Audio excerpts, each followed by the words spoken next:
8. 1, 2, 3, 4, 5, 6. Second part. 7, 8. 1, 2, 3, 4, 5, 6. 7, 8. 7, 8.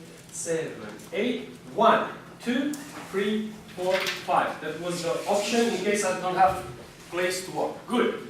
Woman Zaida. 1, 2, 3. Turn the girl with the right hand on the floor and she's slightly behind you.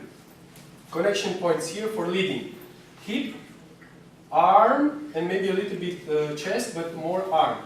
I get with a hand behind the girl completely while I'm turning. That means when I do 1, 2, 3, my hand now from here will switch there, will slide there, so I can make 5. So I'm pushing with the hip and then I'm going. But don't push too much. Don't do it like this. It should be natural. Okay, I'm moving and that's why the girl moves. Like nobody's there, because if you're scared, then you make tension in the frame and the girl gets nervous and then she walks like this.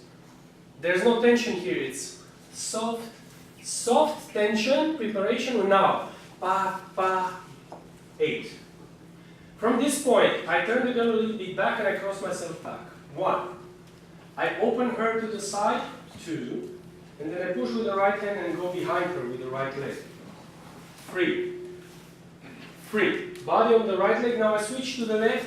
4, 5, 6. Good. Second option, we do it in case I don't have space. So in case I'm moving that way and I see, oh shit, there is somebody there, then I do balance. And you can put a little bit of jinga into it, make maybe musicality if you want. The important part is you finish the balance on the left leg, and then when you bring the body weight for the girl on the right, for the exit you close.